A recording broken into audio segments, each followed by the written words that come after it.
Meta dépense sans compter, ça commence à inquiéter Wall Street. La maison mère de Facebook perdait plus de 7% hier soir dans les échanges après bourse, malgré un chiffre d'affaires supérieur aux attentes, 51 milliards de dollars au troisième trimestre.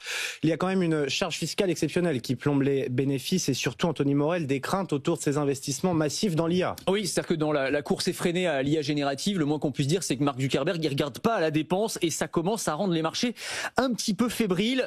Meta prévoit désormais une hausse des investissements pour cette année entre 70 et 72 milliards de dollars. C'est 75% de plus que l'an dernier. Alors l'objectif affiché, on le sait, Mark Zuckerberg l'a déjà dit, c'est de créer une super intelligence pour tous, c'est-à-dire pour lui la prochaine grande rupture technologique, le fait d'avoir une IA hyper personnalisée qui nous accompagnerait au quotidien, à chaque instant de notre vie, qui pourrait être embarquée notamment dans des lunettes connectées. Ça, c'est le grand pari industriel de Meta. C'est une vision qui est intéressante, mais qui représente des coûts qui sont absolument faramineux. Des coûts d'infrastructure d'abord, parce que pour concevoir et faire tourner ces modèles d'intelligence artificielle super performants, il faut évidemment des data centers, de l'énergie, il faut évidemment des GPU aussi qu'on va acheter à Nvidia, ça coûte très cher, de la matière grise aussi. On se souvient des dépenses de Meta qui est allé débaucher des grands chercheurs en intelligence artificielle à grands coûts de centaines de millions. Les packages de base, c'est 100 millions de dollars de bonus de bienvenue, 100 millions de dollars de salaire annuel. Mbappé, il peut aller se rhabiller. Donc ça aussi, ça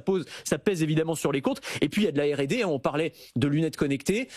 Ça aussi, ça coûte de l'argent. Il faut les miniaturiser, il faut ajouter de la réalité augmentée. Alors le partenariat avec le EssilorLuxottica fonctionne très bien. Les Ray-Ban, par exemple, se vendent bien. Mais la division qui conçoit les lunettes, Reality Labs, est encore un gouffre financier là qui perd encore 4 milliards et demi de dollars ce trimestre-là. Donc quand on cumule tout ça, super intelligence, oui, mais les investisseurs, eux, ils voient surtout la super facture pour l'instant. Mark Zuckerberg n'a pas du tout l'intention de s'arrêter là. Ah bien au contraire, il l'a dit hier, les dépenses d'investissement vont encore accélérer l'an prochain. Il est convaincu que, je le cite, être à l'offensive de le renforcement des capacités, c'est la bonne stratégie. Alors pour tenter de rassurer, il dit oui, mais bon, si la super intelligence, ça met un peu plus de temps que prévu, on pourra utiliser ces capacités de calcul pour notre activité publicité, parce que ça reste quand même notre cœur de métier. Mais enfin bon, c'est un argument qui peine à convaincre les investisseurs qui commencent à se demander quand tout ça va porter ses fruits, surtout dans un contexte où on parle de plus en plus de bulles d'intelligence artificielle. Merci beaucoup, Anthony Morel.